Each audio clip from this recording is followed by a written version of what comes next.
Hello, hello, hello, and good evening. A rare version of the off ramp at night, kind of late at night. What it's 9:36, April 9th. I'm doing this later tonight because it was just published on X that the New Jersey PBS, the New York, New Jersey PBS station is going to be re-airing the broadcast of my interview dealing with Gold Bar Bob, and that will be this weekend on Saturday, 8:30 a.m.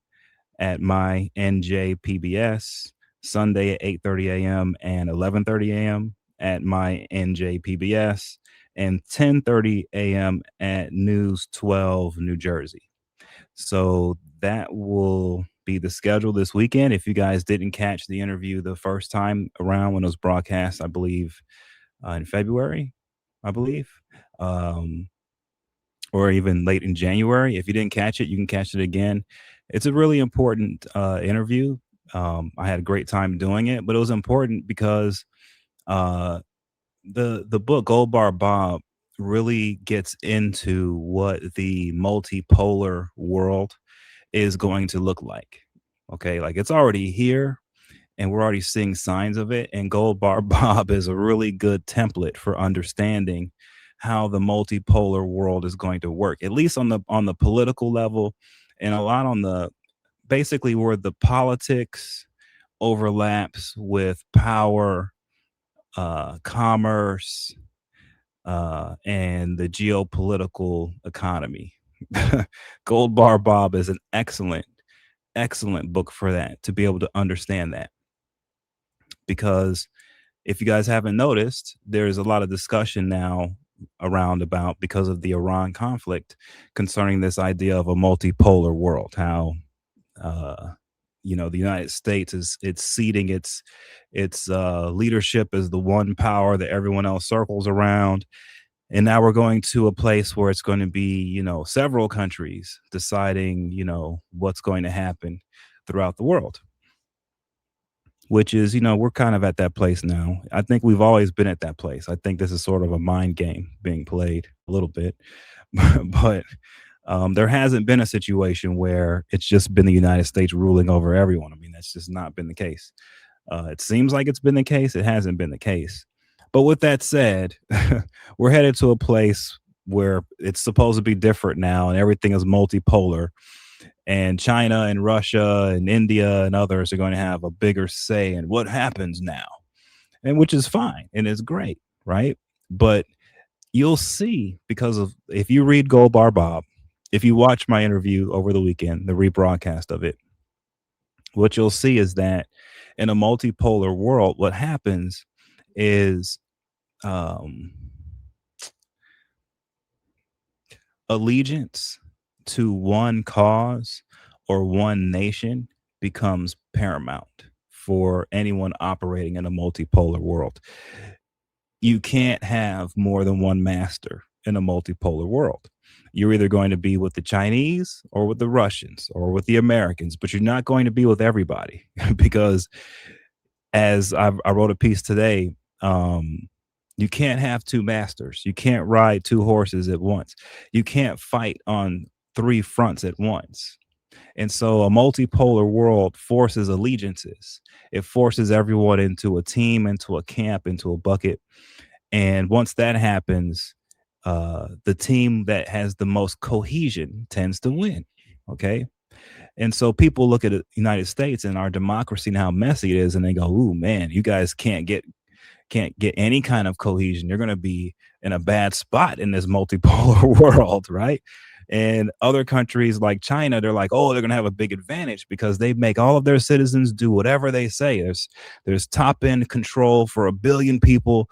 No one can move an inch without the CCP directing every single movement from the top." And so people think in a multipolar world, countries like China will have a bigger advantage because they're a lot stricter, right? And you'll see that, you know, in a multipolar world, what will happen is a lot of nations will tend to go towards dictatorship. And the reason why is because that's the quickest way to get cohesion. That's the quickest way to get your identity and to hold it. and to force your populations under it, because if you don't do that, you can't survive in a multipolar world.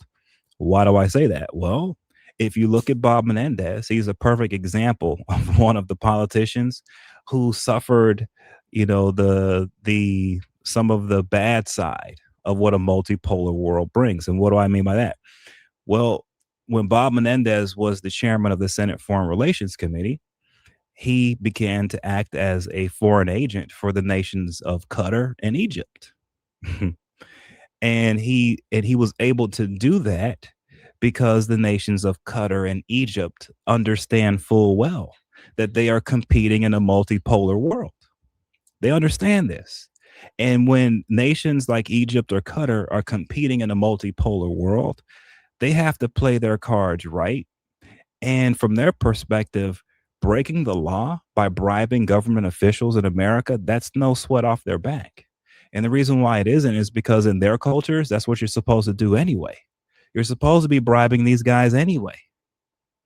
And so, in a multipolar world, these nations that bribe government officials all the time, that's a part of their culture, right? They bring it to us, the United States.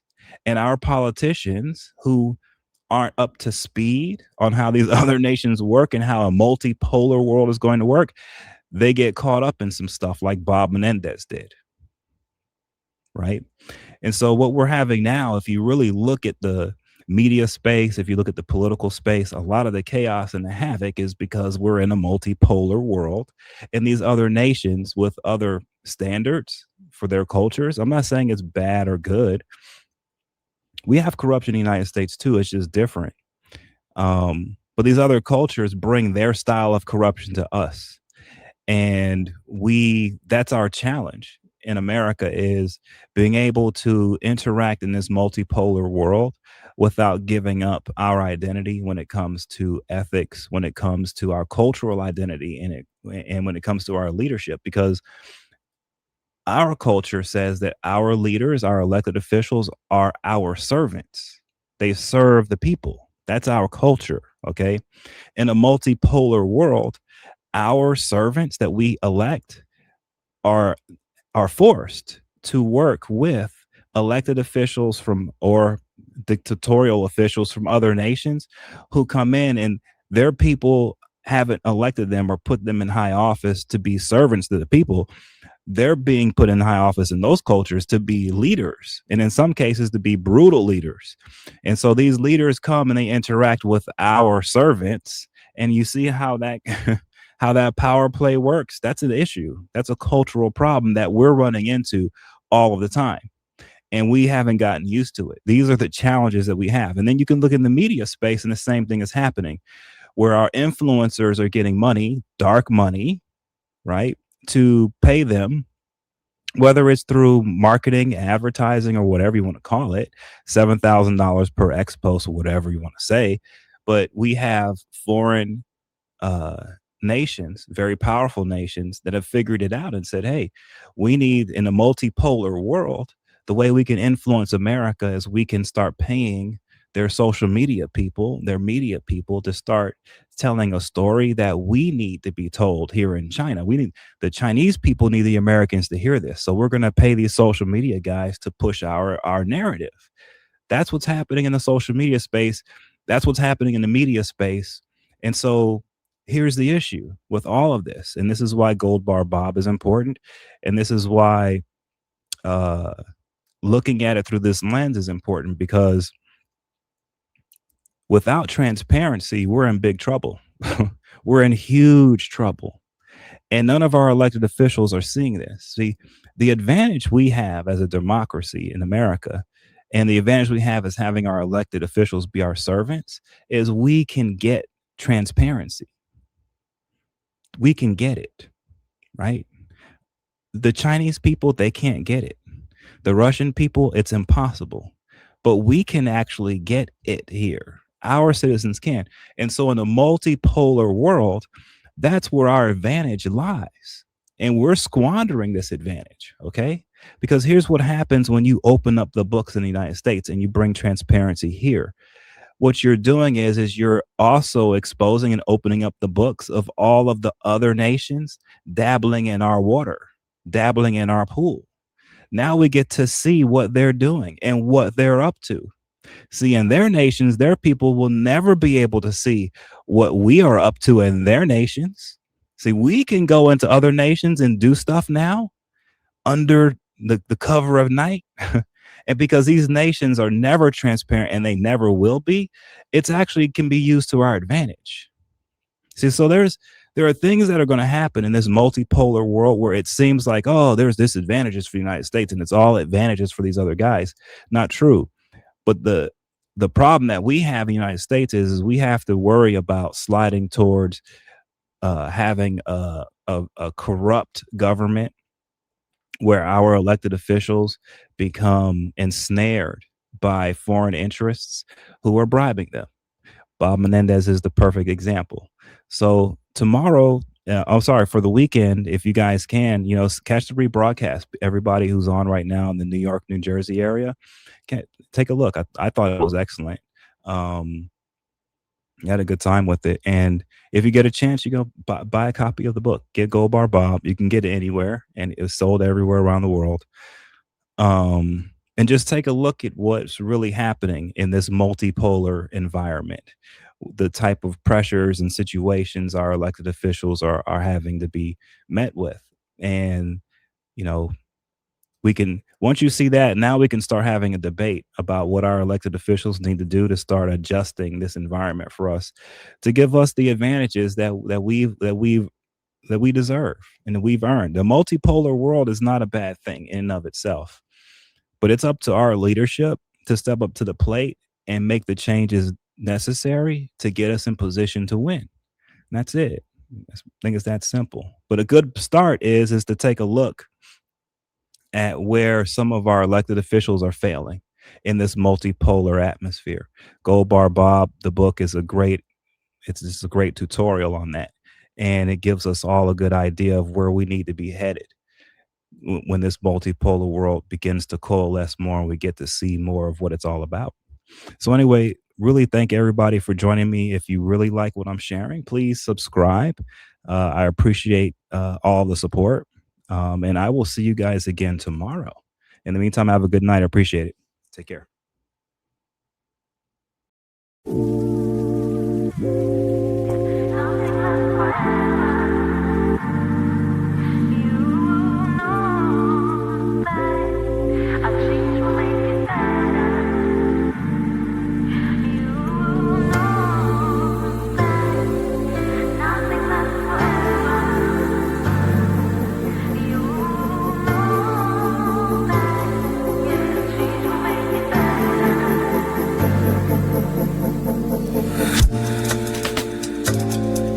Now I'ma put it down like that. I'm leaving, I ain't coming back. You don't like the way I act anyway. You really don't have to react. Don't try to change my mind, in fact. Honey, I've already packed all my stuff. We're no longer kids, let's move on. And you are not my kid, so I'm done. Please don't make me pull my gun.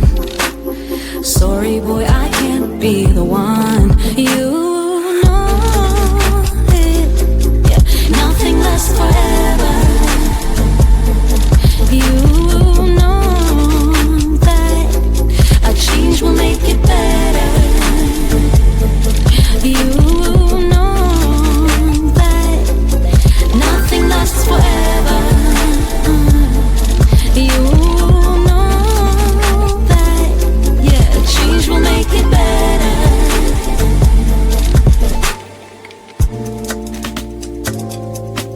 There's no one to blame, you see.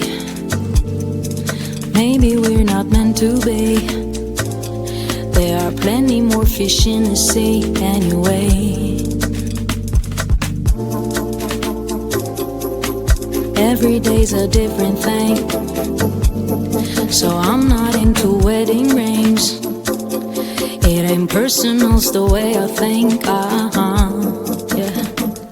You know it, nothing lasts forever, and you know